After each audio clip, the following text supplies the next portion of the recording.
नमस्ते, सदा वत्सले मातृभूमि, जय हिंद। दोस्तों आज के इस वीडियो में हम जानेंगे कि आखिर कैसे अमेरिका की मदद से भारत चाइना के आर्म ड्रोन्स का मुकाबला कर सकेगा। दरअसल पहले बात करते हैं चाइना के ड्रोन्स की। दोस्तों चाइना ने GJ-1 और GJ-2 ड्रोन विकसित किए जो कि विंगलू 1 और विंगलू 2 सिस्टम का ही हिस्सा है और ये अपने लक्ष्य को भेदने में सक्षम है और हवा से जमीन पर मार करने वाली छोटी मिसाइलों को भी लॉन्च कर सकते हैं। चीन के सरकारी ग्लोबल टाइम्स की जो रिपोर्ट सामने आई है उसके अनुसार पीपल लिबरेशन आर्मी LAC पर GJ-1 और GJ-2 आर्म्ड रिकॉग्नाइज्ड ड्रोन्स को तैनात कर रही है क्योंकि दोनों पक्षों की सेनाएं अभी पूर्वी लद्दाख में एक दूसरे के आमने सामने हैं। आपको बता दें कि ये प्रस्ताव चीन के कमांडर ने दिया जो कि चीन के विधायक भी हैं। उन्होंने कहा कि हमें LAC पर अपने इन नए GJ-1 और GJ-2 ड्रोन्स को तैनात करना होगा। यही ग्लोबल टाइम्स की रिपोर्ट ये भी कहती है कि PLA GJ-1 और GJ-2 फिक्स्ड विंग ड्रोन्स का इस्तेमाल करेगी। चीन अपने ड्रोन प्रोग्राम्स को काफी तेजी से बढ़ा रहा है और उनका निर्यात भी उसने शुरू कर दिया है। अब चाइना ने रेनबो मिलिट्री ड्रोन्स को बनाना शुरू कर दिया है जो कि लंबी दूरी तक जा सकते हैं और इन रेनबो मिलिट्री ड्रोन्स पर सऊदी अरेबिया, इराक और 10 और कंट्रियां इन पर नजर बना के रखी हुई हैं, यानी कि वो इनसे खरीद सकती हैं।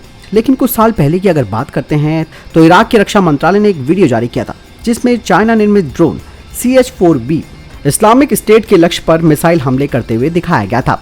हालांकि इराक अब इन ड्रोनों का इस्तेमाल नहीं कर रहा है, जिसके पीछे का जो कारण है वो आप सबको अब मालूम ही होना चाहिए कि खराब क्वालिटी, प्रदर्शन का अभाव और सबसे बड़ी बात है कि अलगाववादी जो थे यानी कि इस्लामिक स्टेट के जो आतंकी है उन्होंने इन ड्रोनों को गिराना शुरू कर दिया, जिसके बाद इराक ने इन ड्रोनों का इस्तेमाल करना बंद कर दिया है।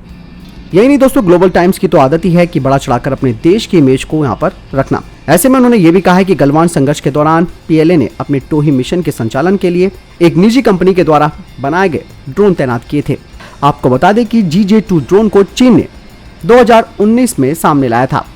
हालांकि GJ-1 और GJ-2 UAV की संख्या के बारे में किसी को मालूम नहीं है, लेकिन GJ-2 एक दूर से नियंत्रित होने वाला ड्रोन है जिसका इस्तेमाल दुश्मन के ठिकानों पर हमला करने सहित निगरानी के लिए किया जा सकता है।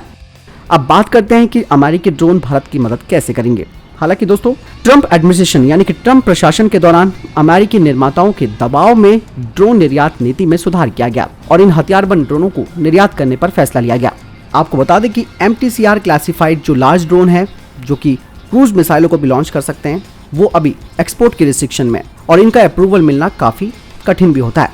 लेकिन अमेरिका की सरकार ने हथियारों के निर्यात नियमों की अपनी विस्तृत श्रृंखला में बदलाव किया है और intermediate range nuclear forces treaty और ओपन स्काई ट्रीटी सहित अंतर्राष्ट्रीय हथियार संधियों से अमेरिका हट गया है और इसीलिए भारत ने भी अपने तीनों सशस्त्र बलों के लिए $3 अरब की लागत के 30 रीपर ड्रोन का ऑर्डर दिया है।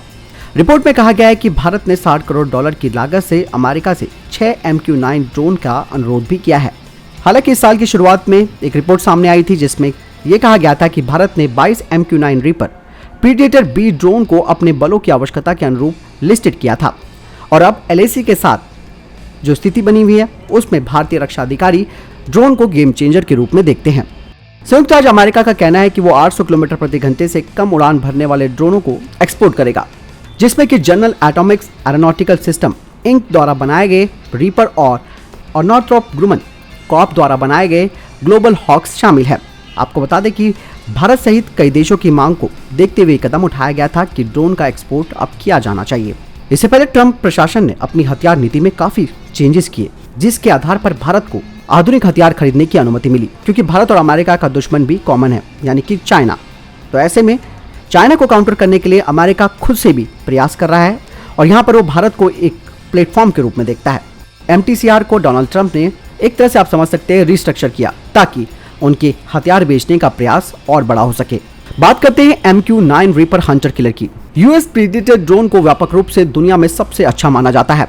यह अपनी घातक हेलफायर मिसाइल से लैस है। इसके अलावा GBU-12 PAV-2 और GBU-238 JDAM गाइडेड मिसाइलों से ये लैस है और ये आधुनिक हथियार हैं। आपको बता दें कि अमेरिका ने इस साल की शुरुआत में बगदाद के अंतर्राष्ट्रीय हवाई अड्डे पर MQ-9 मिसाइल हमले का इस्तेमाल किया था, जिसमें कि ईरान के कुर्द फोर्स के कमांडर कासिम सुलेमानी और इराकी कमांडर अबू महीद अल की मौत हो गई थी। हालांकि डिफेंस एक्सपर्ट्स ये कहते हैं कि ईरान अक्सर अपने हथियार क्षमताओं को बढ़ा चढ़ाकर पेश करता है, यानी ईरान लंबी दूरी की बैलिस्टिक मिसाइल प्रोग्राम पर भी काम कर रहा है।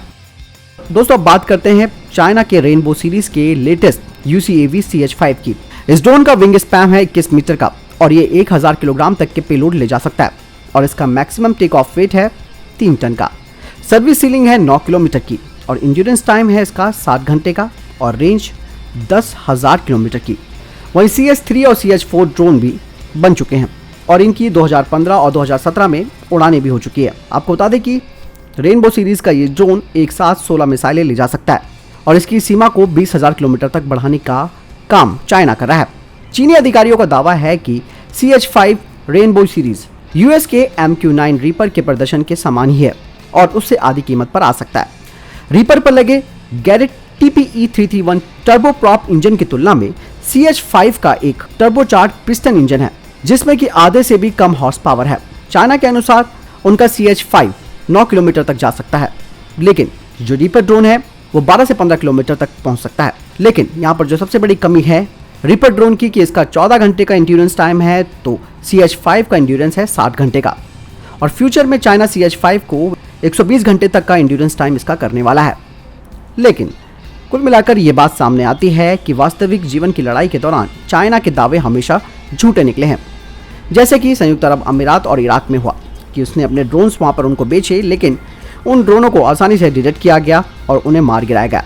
और ऐसे में अगर LAC पर युद्ध छिड़ता है और ड्रोन वहाँ पर प्रभावी रूप से कारगर होते हैं तो इसमें कोई शक नहीं है कि अमेरिका निर्मित ड्रोन भारत को एक निर्णायक बढ़त दिलाएंगे, क्योंकि चाइना की गुणवत्ता, उसकी टेक्नोलॉजी, उसके रिवर्स इंजीनियरिंग के प्रोजेक्ट फेल होते हुए नजर आ रहे हैं और उसके इन हथियारों का कोई सर्टिफिकेशन भी नहीं होता। बाकायदा उनकी सरकार खुद से इनको सर्टिफिकेशन देती है, लेकिन वो अंतर्राष्ट्रीय मानकों के हिसाब से नहीं होता है।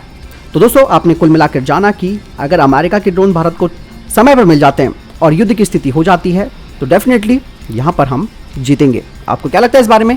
आप कमेंट सेक्शन में लिखकर जरूर बताएं। हालांकि दुश्मन को कम नहीं समझना चाहिए, फिर भी तैयारियां पूरी रखनी होगी।